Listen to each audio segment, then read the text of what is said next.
Welcome to the snow day version of Ornithology. The goal today is to provide an overview of the annual cycles of birds, why events occur when they do, and how the timing of those events is controlled.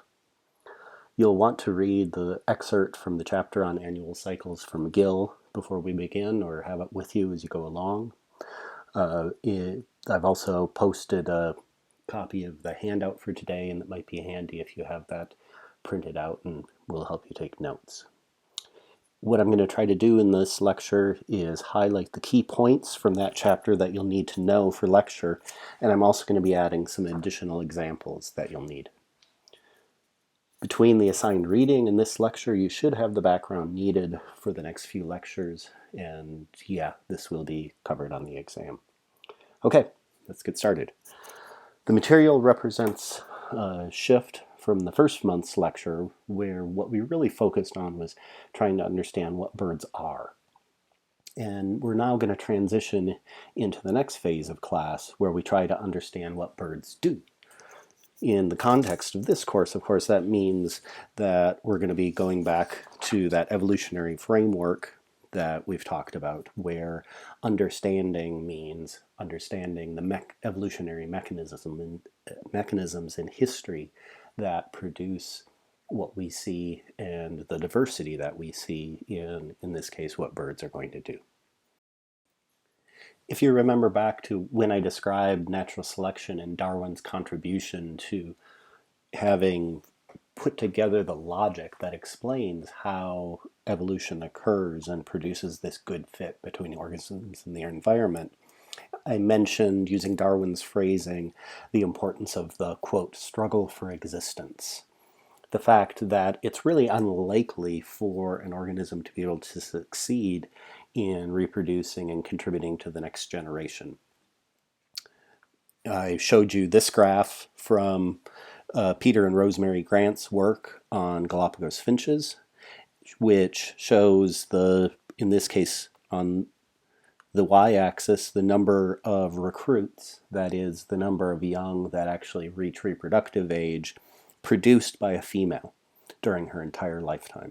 And the key thing here is, in this sample of 86 birds, the most common outcome is for a female to completely fail at contributing to the next generation. That almost 80% of the individuals in this sample never had an offspring survive. That is, they can view them in some ways evolutionary dead ends.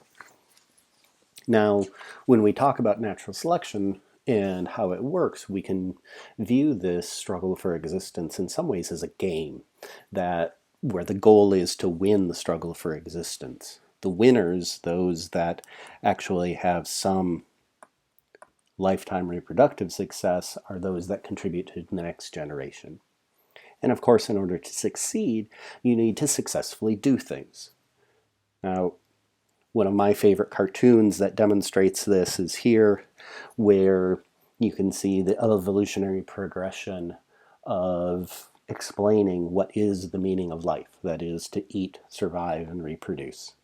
Of course, birds do some other things as well, but the end goal, if you're going to win the struggle for existence and contribute to the next generation, is you have to reproduce. In order to reproduce, you have to survive. In order to survive, you have to eat and do some other things, like in birds' cases, sometimes migrate, etc. So this is a nice framework, I think, for moving forward, and I'll probably bring up my favorite cartoon several times over the next few weeks. So birds do lots of things, and when they do these things is not random. And in fact, not only is it not random, but it tends to be predictable, and it is part of this annual cycle. The first part of Gill's chapter describes this cycle and how it's often seasonal in nature. That is, if we know what time of year it is, we can predict to a great degree of accuracy what birds are going to be doing at any one time. And in Gill's book, he has this figure from your reading which shows a typical annual cycle of a bird, in this case a mallard, where if we start in late summer, we just got done talking about the plumages and molts, and the need for birds to replace those feathers on an annual basis, that occurs. They start to form pairs in the fall. Migration occurs.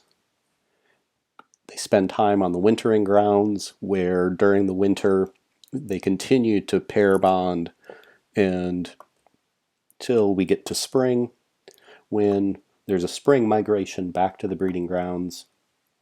They start nesting, lay eggs, incubate those eggs. If they fail, they might try again, but eventually we come back to the middle of summer and either they've successfully reproduced and have some babies that are going to take off, or they're not doing very well at winning this struggle for existence. Gill provides us with another example of an annual cycle in his chapter with this figure that shows the pattern for forest birds living on the tropical island of Borneo in the Indian Ocean, where once again, as we saw with the mallard, we've got a pattern of breeding followed by the parents taking care of their young, molting into that new plumage, and then in this case adding an event where the young of that year disperse away, that is, they leave their parents and go off on their own. And then a notable part of this annual cycle is we've got this period of October, November, and most of December where what birds do is defined by this pattern of not a whole lot in for the entire part of this October, November, December period. In this example, what we start to see is the link between the pattern of what birds do and the seasonal environment. In this case, the upper part of the graph is giving us that information, where we've got a seasonal pattern of the availability of food. Now, Borneo is tropical, so it doesn't experience the same seasons of spring, summer, winter, fall that we do, but what they do have occurring seasonally is a dry season that starts in the summer and runs into the fall, and as a result, there's no rain, very little food. This lean season, as Gill refers to it, corresponds to the time when the birds just aren't doing a whole lot. And all of this starts to make sense when we recognize that all of the things that birds want to do are energetically expensive. That is, their metabolic rate has to increase to produce the activity that requires fuel. That fuel means they have to find food. So if we go back to that winning the game, winners have a strategy in place to put the events at the time of year when they have the best chance of finding resources. And in the case of forest birds in Borneo, October, November, December, when there's very little food, all you're going to do there is try to survive to then go on to play the game the next year. The other thing that we see in this example of the forest birds in Borneo and the way the annual cycle is represented that wasn't quite as clear with the example of the mallard is that not only are birds doing things at specific times of the year, but they're tending to separate those key things so they don't try to do it all at once. And once again, this goes back to it being energetically expensive. You want to separate out the work that you're doing and focus on one thing at a time. And all of these things really are challenging for birds who are who are faced with this struggle for existence. Molting, you saw in lab, this process again of replacing the feathers, that requires growing those feathers. And it's surprising how energetically expensive that is. An example, white-crowned sparrows, a species here in North America, replace all of their feathers in a 3-week period. And during that time, their metabolic rate is increased by 60% just through the process of growing new feathers. That's on top of everything else they're doing. And you can interpret that as meaning in order to grow those new feathers, they have to find 60% more food on a daily basis. Dispersal is another example. This isn't quite as straightforward in terms of being measured, the challenge being measured in terms of metabolic rate, but what it represents is a transition time in the life of the young birds. Now, The young birds are extremely vulnerable. They have to learn how to survive on their own. They don't have experience with predators. They don't have as much experience finding that food. So we want to place this event at a time when they don't have to be faced with other challenges and give them the best chance to survive into adulthood. If this were a bird in North America, we might add on migration, and then, of course, breeding and parental care. Uh, Breeding and parental care are obviously important. We tend to concentrate on them because of this direct link to winning the struggle for existence. You can't leave offspring to the next generation if you don't have them and raise them to independence. But it's also amazingly challenging in terms of the energetics of this, of what birds have to do. Uh, this table, this isn't in your reading, but this is showing a variety of northern birds and their metabolic rates at different times of the year. Now, what you might expect is if you measure the amount of energy a bird needs every day and it's living in the north, that on a day like this in particular, that would be the most energetically challenging part of the year. But in fact, if we compare the energy requirements to surviving a winter day to the energy requirements of breeding, in most of these birds, it actually requires more energy to reproduce than to survive on a day like this. So, screech owls, for example, males and females, there's a 42%, 43% higher energy expenditure in the breeding season than there is in the winter. Pika pika is a magpie. There, it's about the same as surviving a winter day. But then if we look at this species, it requires almost twice the amount of energy to breed as it does to survive on a winter day. Others, juncos, that you might be familiar with from your bird feeder, on a day like today, are expending about the same as the amount of energy they'll expend next spring when they're trying to breed. As a result, we focus a lot on when breeding occurs and the subsequent parts of reproduction, and we focus a lot on this really key but basic question of we know birds have an annual cycle and that they breed at a predictable time of the year. Why do they breed when they do? We've got an idea from the example with the birds in Borneo that this probably has something to do with the environment. And this figure gives an example where, in most cases, yeah, we can find part of the environment, especially the food supply, that's associated with the timing of reproduction. Now, this is showing the pattern for 5 different species of birds, and there's a lot going on in this graph. So we've got the season along this x-axis down below here, and running from December to what we would consider spring, April, May, June, and then into the fall.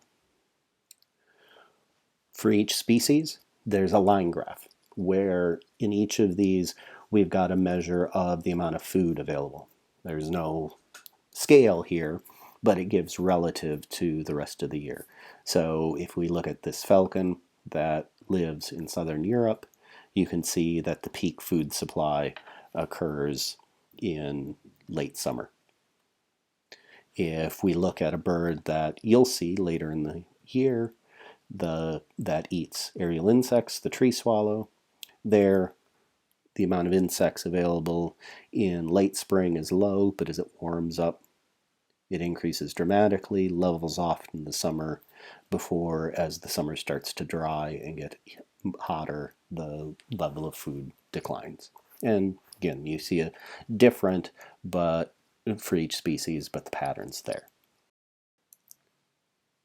The timing of the breeding season for each species is also shown with the horizontal bars below each food supply graph. In this case, they're dividing up the activities of breeding into three different stages. That first, the birds are on eggs. Then once the eggs hatch, they're having to feed their dependent young or nestlings. And then there's a period when you have those juveniles, or what we call fledglings, those birds that have left the nest and are going through that transition to independence. And again, the patterns there, it differs for each species, where the red-billed quelea, for example, a species of southern Africa, breeds in what we would consider the dead of winter, starting in December, going into February, and tree swallows breed at what we consider the normal time in the spring. Now, this suggests, since we have both food and breeding on the same graph, that yes, we've got a link here between reproduction and the pattern of food supply. Now, the nature of that link is varying a little between the species that we've got here.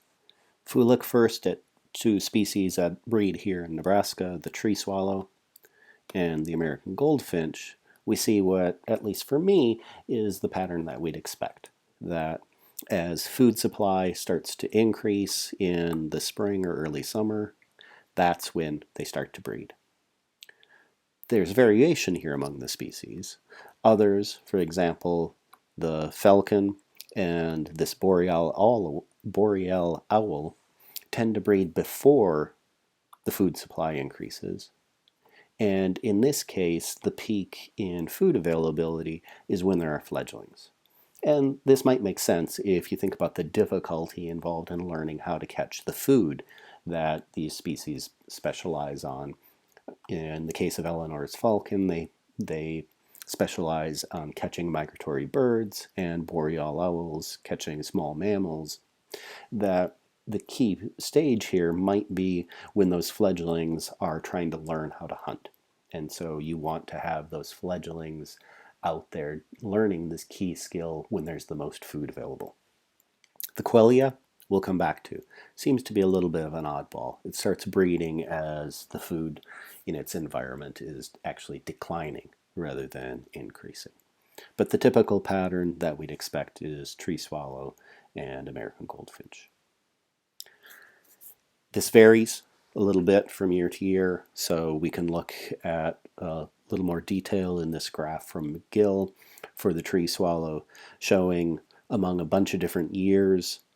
On the x-axis is how warm it is in May, and then the date at which they start breeding. And you can see that the colder the year is, the later they start breeding. Warmer years, they breed a little earlier. And again, if you think about the food supply, they're eating insects that need to be flying up there in the air column.